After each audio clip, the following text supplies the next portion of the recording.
Thank you.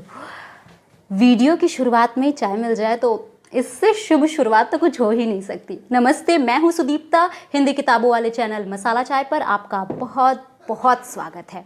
यार जादूगर, किसी किताब का बहुत बेखुदी से इंतज़ार हो और आते ही उसे सबसे पहले पढ़ लेने की तमन्ना हो, ऐसा मेरे साथ बहुत कम होता है। इंतज़ार होता भी है तो मैं पढ़ने में थोड़ा वक्त लेती हूँ, जल्दीबाजी नहीं करती। लेकिन इस बार मैंने ज़्यादा वक्त नहीं लिया क्योंकि इस बार लेखक हैं नीलोत्पल मृणाल। यार जादूगर उनकी तीसरी किताब है, तीसरा उपन्यास कहूँ।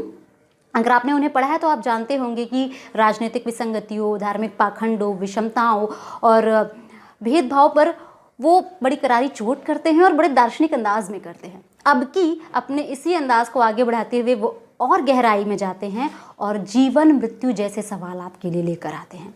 नीलोत्पल जी की सबसे बड़ी खासियत ये है कि बेस्ट सेलिंग के इस दौर में उनके विषय बड़े जोखिम भरे होते हैं, फिर भी वो बेस्ट सेलिंग के सारे रिकॉर्ड तोड़ देते हैं। आम जनमानस की नब्ज पर उनकी पकड़ है। पाठक क्या पढ़ रहे हैं और उन्हें क्या पढ़ना चाहिए जो उन्हें मिल नहीं रहा, इस बीच का फ़र्क वो बूझते हैं और फिर उस विषय को अपनी धारदार शैली में परोसने का हुनर तो उन्हें है ही। यार जादूगर में भी आप उनकी इसी निरंतर धारदार होती शैली का परिचय पाएंगे। कहानी दामू सिंघा नामक गांव की है। छोटा सा गांव है, 21वीं सदी का गांव जहां लोगों के हाथ में मोबाइल फ़ोन भी हैं, लेकिन वो चाय के साथ साथ बतकही का मज़ा लेना नहीं भूले हैं। अब भोलेपन का टैग हटाकर वो सजग और जागरूक ग्रामीण बन चुके हैं। भ्रष्ट तंत्र में शोषक की तरह पिसते हुए नहीं, बल्कि अब उसी तंत्र में अपनी जगह बना लेने का हुनर भी वो सीख गए हैं। ऐसे ही एक साधारण से गांव में कुछ असाधारण घटनाएं घटना शुरू हो जाती हैं। मृत्यु को जीवन में बदल देने जैसी अविश्वसनीय घटनाएं। ये घटनाएं तेजी से चर्चा का विषय बनती हैं और डेनियल साहब की कोठी रातों रात लोगों के डर, रोमांच, जिज्ञासा और भय का केंद्र बन जाती हैं।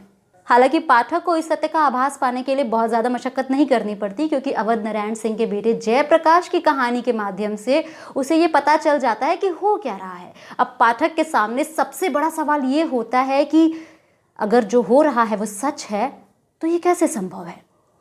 जीवन मृत्यु जैसे सार्वभौमिक सत्य पर चुनौती देता ये कौन सा रहस्य है, कौन सा जादू। और इसका पता लगाने के लिए ही आप पन्ने दर पन्ने पलटते जाते हैं, बिना रुके, बिना अटके, बिना ज़रा भी ध्यान भंग किए आप एक के बाद एक आगे बढ़ते जाते हैं। और जैसे जैसे आप आगे बढ़ते हैं आपकी आंखें फटी की फटी रह जाती हैं, रहस्य और गहरा होता जाता है।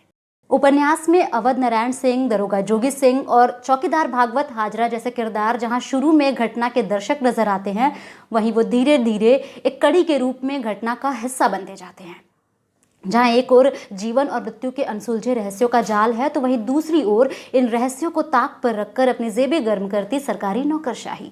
चमत्कार की आड़ में पैसे बनाने का उनका ये खेल, उनका ये माया जाल तो तब टूटता है जब प्रकृति को चुनौती देता ये रहस्य उन्हें मानसिक और शारीरिक दोनों रूप से बुरी तरह थका देता है।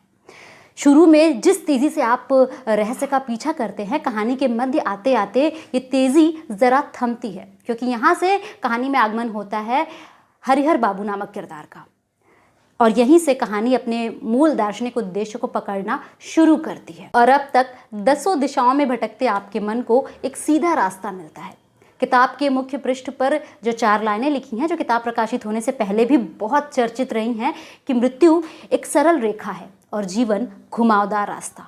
मृत्यु एक सुलझा हुआ धागा है और जीवन उलझे हुए धागों का समूह जिसे कोई चमत्कार नहीं सुलझा सकता।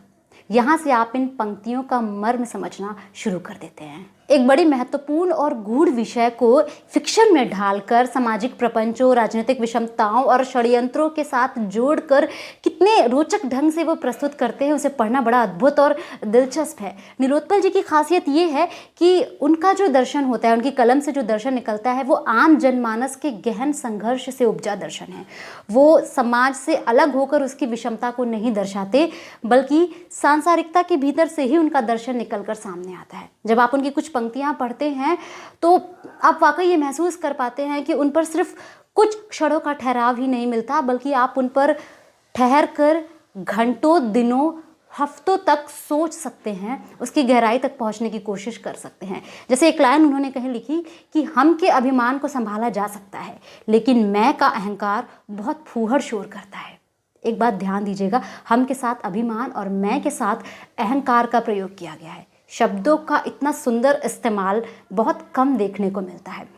एक और लाइन है जहाँ वो लिखते हैं कि पैसे में पृथ्वी से ज़्यादा गुरुत्वाकर्षण और अप्सरा से ज़्यादा आकर्षण होता है। लालच के पेड़ से टपका आदमी ज़मीन पर नहीं, पाताल में गिरता है।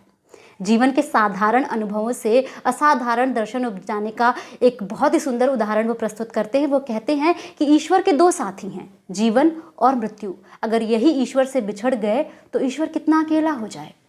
वन लाइनर्स के इस दौर में जब आप नीलोत्पल जी की इन पंक्तियों को पढ़ते हैं तो आप पाते हैं कि ये कितने ऊपर की चीज़ है और किस तरह वो आपके मर्म पर चोट करती हैं। इतनी सारी खूबियों के बाद इस किताब से मेरी उम्मीदें एक अलग स्तर पर पहुंच चुकी थी। मैं बिल्कुल स्तब्ध होने के लिए तैयार थी, लेकिन पुस्तक के अंत ने मुझे स्तब्ध नहीं किया, बल्कि मैं ज़रा निराश ही हुई। इसकी कुछ वजह हो सकती है। एक तो ये कि उपन्यास का अंत जिस विषय के साथ हुआ है वो मेरे विश्वास क्षेत्र के बाहर की चीज़ है, और दूसरा ये कि एक पाठक और प्रशंसक होने के नाते मेरी कुछ अपनी पसंद और अपनी अपेक्षाएं हैं। लेकिन एक बात कहे बिना मैं यार जादूगर का महत्व अपने लिए उजागर नहीं कर सकती। ये मेरा अपना निजी अनुभव है जो मैं आपसे साझा कर रही हूँ। वो ये कि मेरे मम्मी पापा के जाने के बाद जीवन का जो एक सबसे बड़ा सत्य है मृत्यु, इसे स्वीकार करना जितना मुश्किल काम हो गया था। मैंने इवन बहुत सारी मोटिवेशनल किताबें पढ़ी, बहुत सारी आध्यात्मिक किताबें पढ़ी, जिससे बहुत फ़ायदा भी हुआ, लेकिन ये मृत्यु का ये जो सच है इसे स्वीकार करना निरंतर कठिन से कठिनतर होता गया। और मुझे ताज्जुब है इस बात का कि एक फ़िक्शन के रूप में लिखी गई ये किताब जो इतना बड़ा सत्य उजागर करती है, इसे पढ़ने के बाद मुझे लगा कि इसने मेरे मन को बहुत संभाला है। आत्मा का भय धीरे धीरे दूर होता हुआ लगा। मुझे नहीं पता कि ये इस किताब का उद्देश्य है या नहीं, लेकिन अगर है तो इसे पढ़ना मेरे लिए सफल भी रहा और सुखद भी। किताब अगर आपने पढ़ ली है तो बहुत अच्छा है, लेकिन नहीं पढ़ी है, पढ़ने का मन बना रहे हैं और अब मन बन चुका है, तो आप इस किताब को अमेज़न से ऑर्डर कर सकते हैं। लिंक मैं डिस्क्रिप्शन बॉक्स में दे दूंगी। किताब अगर आपने पढ़ ली है तो अपने विचार ज़रूर कमेंट बॉक्स में शेयर कीजिएगा, बिना स्पॉइलर के प्लीज़। और इसके अलावा कैसी आपको लगी ये भी आप बताना मत भूलिएगा। आज की वीडियो में बस इतना ही। अभी के लिए चलती हूँ, अगले वीडियो में जल्दी मिलूंगी। तब तक के लिए अपना ढेर सारा ख्याल रखिएगा, ढेर सारी किताबें पढ़ते रहिएगा। Tata, bye bye.